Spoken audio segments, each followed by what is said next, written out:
Hello and welcome again. We continue our discussion of principles by considering how we can discern when confronted with arguments each supporting a different principle, which of them, if any, is the correct one. By correct, I mean in closest harmony with the conditions we can perceive as objective reality.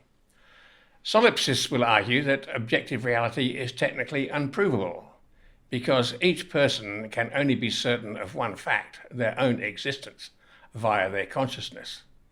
This is expressed in René Descartes' famous dictum cogito ergo sum, or I think, therefore I am. Empiricists such as John Locke and David Hume argue conversely that reason alone can't provide definitive answers to all questions, and that knowledge is therefore derived from experience gained from the senses. The fact that the debate rages on after several centuries, with neither view gaining permanent ascendancy, indicates that both contain elements of the truth and both provide means which, when combined, arguably produce better outcomes than either one in pure isolation. How can this admittedly brief consideration of our individual capabilities assist us in resolving the question of applying correct principles concerning human rights and justice? We are all compelled by our own consciousness to admit the validity of our own perceptions and experiences, as they are the only ones of which we can be absolutely certain. However, this doesn't mean that our senses can't deceive us, limited as they are in their ranges of perceivable spectra. We're all familiar with the sometimes unnerving experience of being certain we've observed something, only to find that what we thought was one thing was really, with the revelation of extra information, something else. We've almost all made this error when mistaking another person, for example, at first glance for someone we know. Sometimes the filtering is just done as a default mechanism, one which is always in play. An example would be the fact that our brain always filters our own nose out of our view, despite the fact that this feature is invariably visible in our peripheral vision whenever our eyes are open and unobstructed. It's just that this information is virtually always irrelevant to any assessments we might be making of what we're seeing, and the brain excuses our cerebral cortex from having to factor in this information at every instant.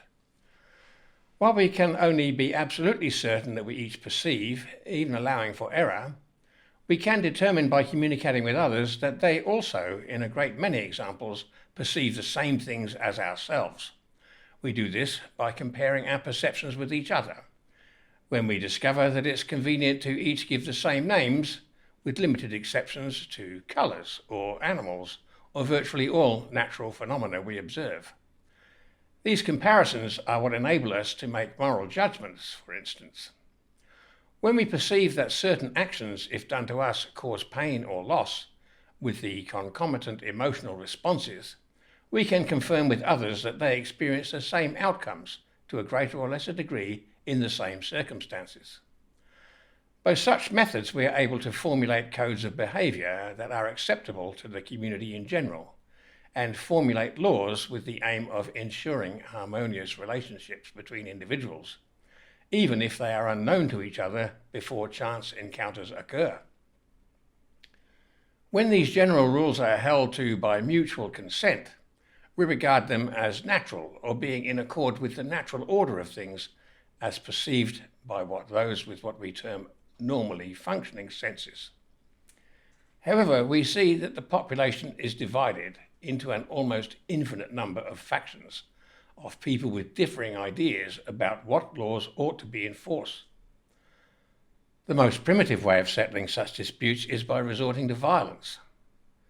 Sometimes people may be coerced without actual violence, but that is only possible if the threat of violence nevertheless underlies the coercion.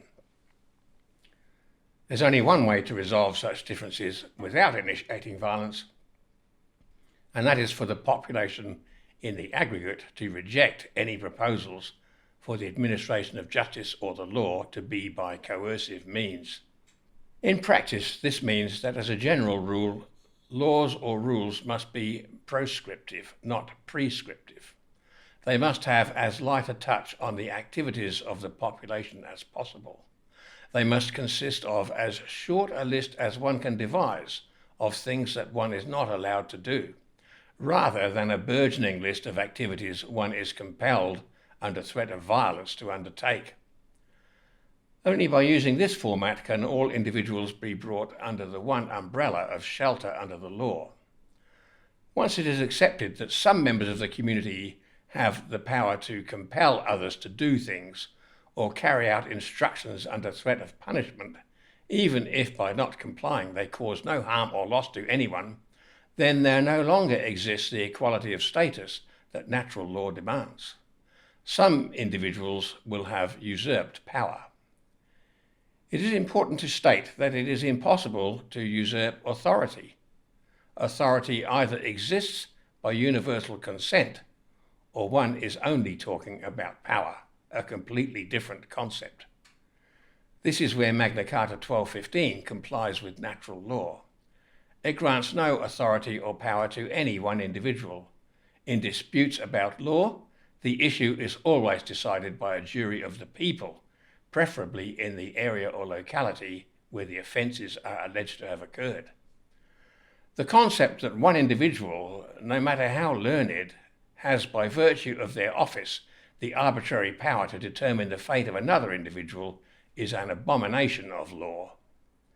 From whence can such a power legitimately derive? From a parliament? But from whence does Parliament claim to derive such authority? From a plebiscite? How can that be if no individual has innate authority over another? If none has such authority, how can he or she possibly allocate such to anyone else? By definition, allocating arbitrary power to one faction or another, based purely on the number of supporters each can muster in a voting contest, is no different in principle than a couple of street gangs toughing it out over the turf they wish to dominate.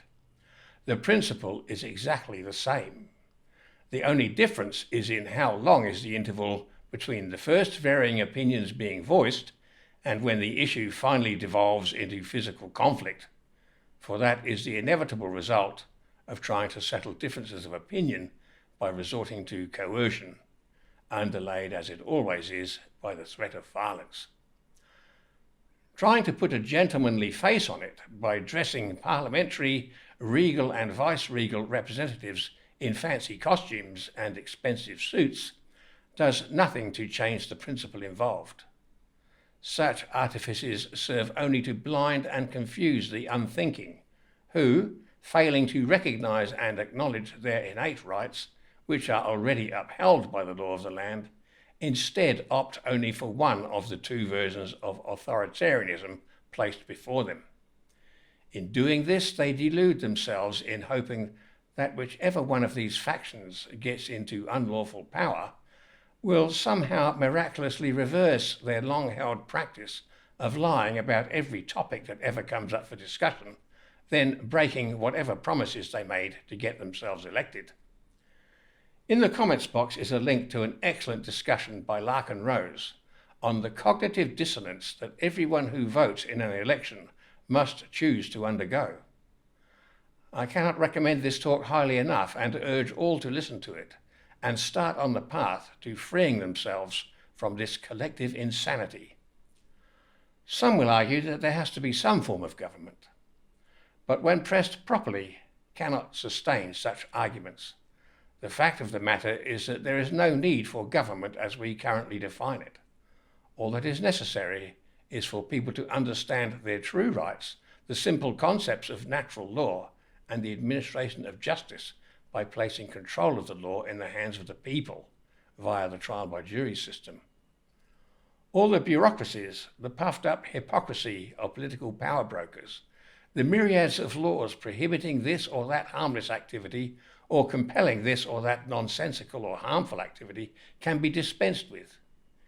With the abolition of all this pompous frippery, the tax burden would be reduced only to what people are willing to voluntarily pay, and there would be plenty of money for people to afford their needs, including donating to whatever charities they deemed personally appropriate.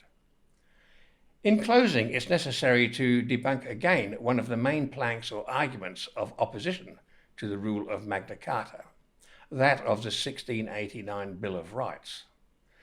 There are those who like to argue for the rule of law, claiming that this fraudulent charter represents one of the constitutional laws of the British Commonwealth.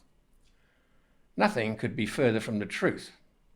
Not only is that treasonous document a blatant attempt to diffuse the royal prerogative of denying assent to unconstitutional legislation, partly by altering the coronation oath to render the monarch subservient to the Parliament, but asserts the right of Parliament to write its own constitutional rules. That is a patent absurdity. Under natural law and Magna Carta, all are equal before or under the law. So where is Parliament's authority to assert itself into legislative authority? If Parliament can do this, backed by nothing more than the naked force of the armed or police forces, what is to stop any other group, also assuming some highfalutin collective name, from eventually doing the same? The sobering truth is that this is exactly what will happen at some future point, unless as a society we reject these fraudulent claims. How fraudulent are they, you ask? Well, the 1689 Bill of Rights remains just that, a bill. It has never even been enacted into law. Yet we are periodically assailed by professors and lecturers of law and what have you, with the completely false claim that the Bill of Rights is a constitutional law. It has even less validity than the acts under which we might be fined for speeding or overstaying our parking limit.